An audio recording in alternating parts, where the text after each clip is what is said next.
youtubeurs, c'est Ryuk Shinigami. Aujourd'hui, on se retrouve pour un déballage d'un énorme colis de toupies d'occasion Beyblade Metal Fight. Il y a plein de trucs dedans, c'est absolument énorme, c'est une énorme affaire, voilà, et on va déballer ça ensemble.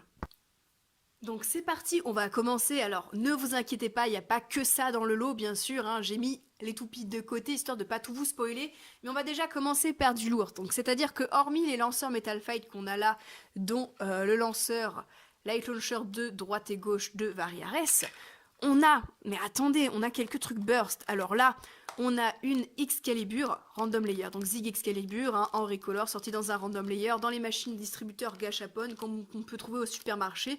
Sauf qu'au Japon, c'est d'ailleurs c'est japonais, hein, et là-bas c'est vachement plus populaire en fait.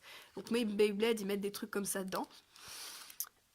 Ensuite, on a, alors, je vais pas faire dans cet ordre-là. Voilà, je vais commencer du coup par un layer de Amaterios Black qui provient du Bay Terminal.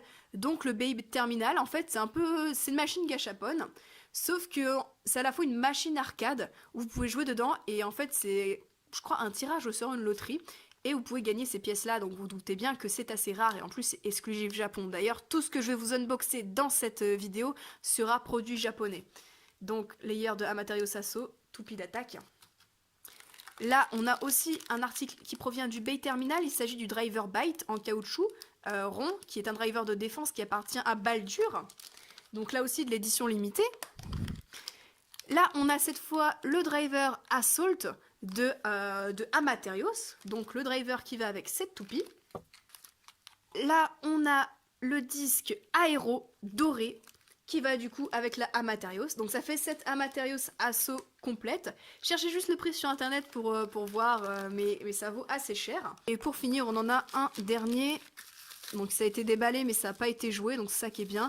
Un disque bumper, donc qui va avec le byte de Baldur. Il manque juste le layer, mais c'est pareil, c'est super rare tout ça. Donc là, dites-vous que rien qu'à peu près avec tout ça, il y en a, allez, pour 70 €, hein, et c'est des toupies qui sont rares, donc les cotes font monter, descendre, et ça se trouve dans quelques années, ça vaudra 200 balles tout ça. Alors, toutes ces petites pièces édition limitée là, je ne vais pas les ouvrir puisqu'elles ne sont pas pour moi. C'est-à-dire qu'avec notre B-Group, on s'est partagé le lot. Donc, ces pièces-là iront tout droit pour Louis de la chaîne Bay Brother. Donc ensuite, on va passer au Metal Fight. On a une magnifique Hell Kerbex, toute brillante, toute dorée. Alors, elle a été utilisée, mais la mienne est aussi comme ça, donc c'est tout à fait normal.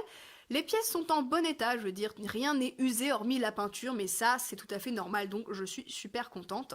Ensuite, nous avons une magnifique Flame Big 6 230 WD Takara Tomy. Et quand je l'ai ouverte, stupéfaction, parce qu'elle est très différente de la Hasbro que j'ai. Donc voici la Hasbro et la Takara. On voit déjà une différence de couleur au niveau du boulon, mais aussi l'anneau d'énergie tire plus vers le turquoise vert sur la Takara et plus bleu ciel sur la Hasbro. Et aussi au niveau de l'axe et de la pointe, c'est différent. Donc c'est clairement rose-violet chez Takara, alors que ça tire plus vers le rouge chez Hasbro. Restons dans les Metal Masters. Nous avons la classique Basalt Orogium. La pointe est un peu abîmée, mais c'est vraiment juste très léger, hein. Ensuite, une Lightning Eldrago toupie que j'avais, mais elle était dans un piteux état. Et là, ça me fait plaisir de la voir en pas trop mauvais état, même si la peinture est un peu partie. Avec un boulon de je ne sais pas quelle toupie et le stickers dessus qui provient de Storm Pegasus, mais des stickers qui ont été donnés en cadeau dans le Korokoro Comics il y a de cela des années, à l'époque de Metal Fusion au Japon. Par contre, c'est un custom, donc elle a l'axe ED145 et la pointe D. Ensuite, nous avons deux magnifiques Variares, donc la classique. Bon, la plupart des toupies de ce lot n'ont pas de stickers. Variares, une des meilleures toupies, je pense, selon moi, de Beyblade 4D, qui a un énorme smash, qui a un driver qui rappelle Zeta. Et bien, ça tombe bien, puisque Zeta est inspiré de de cette pointe Metal Fight, qui elle-même est inspirée d'une autre de Dranzer de Bakuten Shoot. Et la pointe peut changer de mode, donc entre attaque, défense et stamina. Donc les pointes, on remarque qu'elles ne sont pas usées. Et on a la même, alors la roue de fusion est un peu plus oxydée, et cette fois c'est l'autocollant du Korokoro de Gravity Destroyer, donc Perseus en japonais, et ces autocollants sont métallisés, ils brillent, c'est super joli. Ensuite, nous avons deux Fangléon, donc une avec stickers et une sans stickers, avec les axes 130 et les pointes W2D. La W2D de celle de droite n'est pas d'origine, mais ça fait plaisir, ça fait un peu de changement. Je rappelle que pour un lot d'occasion, c'est absolument gigantesque. On continue dans les doublons avec 2 Sid Chronos. Donc il y en a une qui a les stickers, l'autre qui en a pas. Les pièces c'est les mêmes, axe T125 et pointe EDS. Voilà. Ensuite on a Chris Cygnus, une toupie que je n'avais jamais eue entre les mains, donc qui a la particularité d'avoir sa roue de fusion en rotation libre. Et donc là, ça bloque. Et si on la retourne, la roue de fusion, et qu'on la monte à l'envers, elle peut carrément tourner à 360 degrés. Et elle est munie du classique 145 WD. Pareil, il n'y a pas les stickers. Nous avons ensuite Eldrago Destroy ou Destructor selon si vous prononcez en VF, qui est dans un merveilleux état. Elle n'a pas les autocollants sur sa roue de fusion, mais le tout est en très bon état, je veux dire, c'est nickel. Nous avons une très belle Big Bang Pegasus, elle aussi sans stickers, mais dans un état absolument remarquable. Une Death Quetzalcoatl, elle aussi sans stickers, avec 135 et RDF il me semble. Là c'est pareil sur les roues de fusion, vu que c'est une 4D, il y a encore un changement de mode. La classique Phantom Orion, avec sa roue de fusion pareil, reversible, et la pointe Burning Drive. Très bonne toupie d'endurance, un gros classique de Metal Fight, complètement surjoué cette toupie. Et ensuite, le clou de cette vidéo, les amis. Jade Jupiter. D'occasion, mais quasi neuve. Par curiosité, cherchez le prix d'une Jade Jupiter sur internet, notamment sur eBay. Même d'occasion, on arrive sur un prix de 100 €, les amis, 100 €. Et pour une neuve, je crois qu'on est sur 280, il me semble l'avoir vu. Il n'y a pas la boîte, mais je veux dire, je m'en fiche, elle est trop belle. Voilà. Donc axe 130 et pointe RB. Maintenant, on va passer sur les accessoires, puisque c'était comme muni d'accessoires. Donc, on a un Bay Launcher de Eldrago, blanc, rotation gauche, du coup, qui est en bon état, il marche. Hein. On a le combo, le Free Segment Launcher Grip blanc, accompagné du lanceur Eldrago transparent, qui était disponible uniquement dans le set avec toutes les Eldrago, qui coûtent à peu près 80-90 € si c'est pas plus aujourd'hui. Je voulais ce lanceur depuis longtemps. Malheureusement, comme je viens de le dire, il est que dans un set qui coûte super cher. Et là, je l'ai vu en occasion. Je me suis dit, oh, ça part! Donc voilà, il est super beau. Donc ici, on peut y mettre une baie point card. Je vais vous montrer tout de suite comment ça fonctionne. Et voilà, c'est magnifique. Donc j'ai ajouté dessus le grip rubber blanc. La baie point card qui servait pour compter les points au Japon lors des tournois, qui avait remplacé, il me semble, le système de baie pointeur à partir de Metal Masters. C'est magnifique! Alors par contre, comme je l'ai précisé en début de vidéo, nous avons acheté ce lot avec mon Bay Group, donc toutes ces toupies ne sont pas pour moi. On a notamment Louis de la chaîne Bay Brother qui prend la plupart des pièces Burst, hormis le layer de Zig Excalibur qui est pour The Valkyrie Master. Louis de la chaîne Bay Brother prend aussi, il me semble, Variares et Flame Bixis. The Valkyrie Master prend Death Quetzalcoatl et Big Bang Pegasus. On a aussi le poteau Majwinor AMV qui fait des AMV Beyblade qui prend cette Eldrago Destroy. Mon ami Alan alias Infinite Drift lui prend Basaltorogium, Sid Chronos et Fangleon. Et du coup, moi vous l'aurez compris, je prends le reste, à savoir le setup de lanceur, parce que après les autres lanceurs, bah, personne ne les veut parce qu'on en a assez, parce que c'est des lanceurs à crémaillère classiques.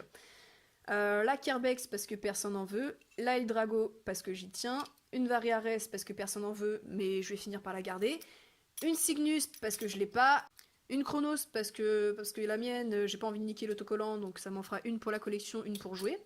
Une Fangleon parce que la mienne, ma roue de fusion est fissurée à force de l'avoir utilisée. Une Phantom Orion parce que tout le monde l'a déjà et je n'ai pas toujours trouvé d'acheteur, donc je vais voir avec le reste du B-Group. Et cette magnifique Jade Jupiter. Bon les bladers, pour ceux qui sont encore là, je profite de cette vidéo pour vous faire un point sur les toupies d'occasion. Donc les objets d'occasion c'est quoi? C'est des objets qui juste ne sont pas neufs, qui ont été déballés ou utilisés, voilà.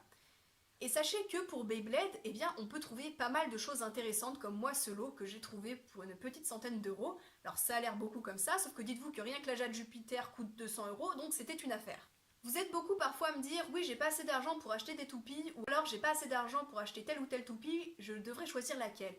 Eh bien sachez que vous pouvez vous tourner aussi vers les occasions. Alors si vous voulez les toupies Beyblade neufs, il n'y a pas de souci, hein, mais sachez que parfois sur les trucs qui sont pas neufs, justement, on peut trouver des trucs super intéressants. Alors bien sûr, si tout comme moi vous recherchez du Takaratomi, je vous conseille bien sûr eBay qui est un site international, donc sur lequel il y a aussi des vendeurs japonais, et aussi qui propose pas mal de toupies de toutes les générations, que ce soit Bakuten, Metal ou Burst. Mais je vous conseille aussi d'autres sites français comme Le Bon Coin ou Vinted qui peuvent être parfois un peu moins chers, vu qu'il y a moins de trucs rares entre guillemets, mais il y a parfois aussi de bonnes affaires, c'est-à-dire que j'ai vu par exemple plusieurs lots de toupies à 30 € alors que dedans il y avait une trentaine de toupies. Ça fait 1 € la toupie les gars, donc c'est vachement avantageux. Et si vous voulez juste profiter voilà, de jouer aux toupies, juste embellir un peu plus votre collection, eh bien franchement je vous conseille ces sites-là, il y a pas mal de choses. Je tiens à vous prévenir aussi, parfois au niveau des annonces, c'est complètement le bordel, c'est-à-dire que des fois il y a des gens, ils vendent l'eau toupie Beyblade. Sauf qu'ils prennent en photo une boîte de mi-choco où dedans il y a des trucs en vrac, il y a des crémaillères et on voit pas les toupies. Alors n'hésitez pas à demander aux vendeurs plus de renseignements. Si vous semblez vraiment intéressé par le lot, n'hésitez pas à demander aux vendeurs d'autres photos plus rapprochées des toupies et des accessoires, du dessus et du dessous de la toupie pour voir notamment les pièces qu'elles ont et les marques d'usure. D'ailleurs j'en profite, parmi vous s'il y en a qui souhaitent vendre des toupies Beyblade, appliquez mes conseils suivants. 1. Pas de photos floues ou pas de photos en faible luminosité. 2. Des photos assez rapprochées pour qu'on voit bien ce qu'il y a dans les lots. N'hésitez pas à faire plusieurs photos pour séparer par exemple les toupies des lanceurs des stadiums.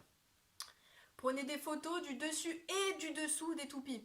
Les deux nous intéressent. Et je crois que c'est tout ce que j'ai à dire. Voilà.